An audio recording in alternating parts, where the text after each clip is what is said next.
छात्रों, कल हमने 15 पद्यांश तक पढ़ा था पवन दूतिका का। आज 16वें पद्यांश में देखिए कि जो चित्रों में विरह विधुरा का मिले चित्र कोई, तो जाके निकट उसको भाव से यूं हिलाना, प्यारे होके चकित जिससे चित्र की ओर देखें, और आशा है ये सूरत उनको हो सकेगी हमारी। राधा जी पवन दूतिका को जो है समझा करके बतला करके भेजती हैं, और क्या कह करके भेजती हैं, कहती हैं कि जो चित्रों में, अगर उनके घर में टंगे हुए चित्रों में कोई विरह विधुरा, विरह से डूबी हुई, विरह से कातर किसी स्त्री का चित्र तुम्हें दिखाई दे, तो जाके निकट उसको, तो उस चित्र के पास जाकर तू उसे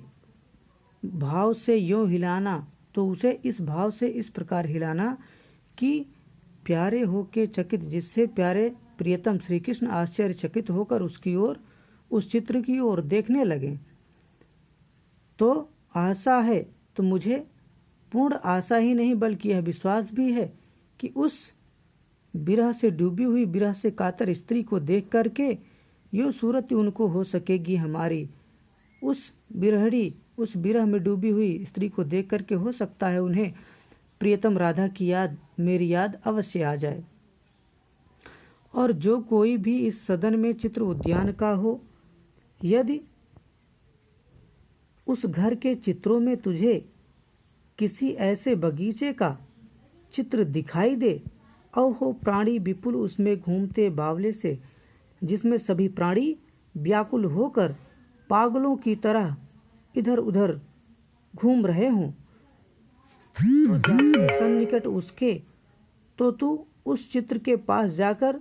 उसको भी इस प्रकार से हिलाना और बतलाना कि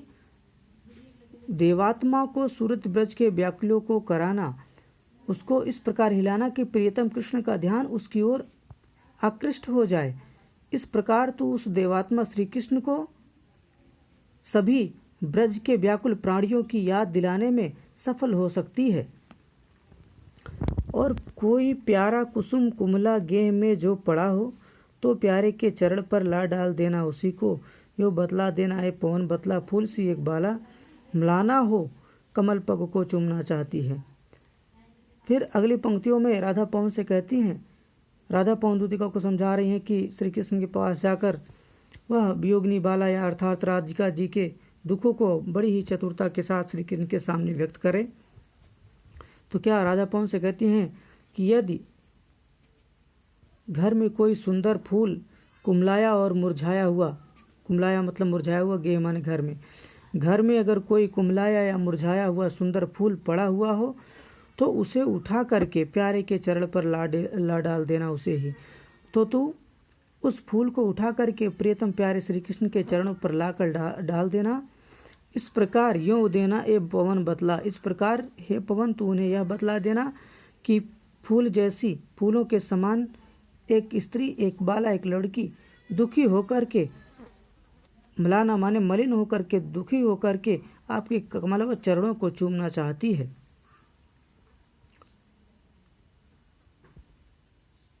और जो प्यारे मंज उपवन या वाटिका में खड़े हों, हे पवन, यदि प्रियतम श्री कृष्ण सुंदर, मंज माने सुंदर, सुंदर उपवन या किसी बगीचे में खड़े हुए हों, तो छिद्रों में जो कोणित करना बेड़ुसा कीचकों को, तो छिद्रों में जाकर के कोणित माने बजाना, बेड़ माने बांसुरी की, सा माने समान, कीचक माने बांसों के, तो तुम बांस के छिद्रों में जाकर के उसे बांसुरी के समान बजाना। यो होवेगी सूरत उनको सर्व गोपांगना की। इस तरह उन्हें सभी गोपियाओं की, सभी गोपिकाओं की स्मृति हो जाएगी, याद आएगी, और जो है बंसी श्रवण उससे दीर्घ उत्कंठ होती, जो प्रियतम श्री कृष्ण की बांसुरी सुनने की इच्छा से बहुत व्याकुल, बहुत उत्कंठा, बहुत उत्सुक हो जाया करती थी।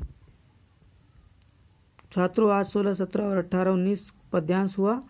कल इसके बाद का पद्यांश भेजा जाएगा। धन्यवाद।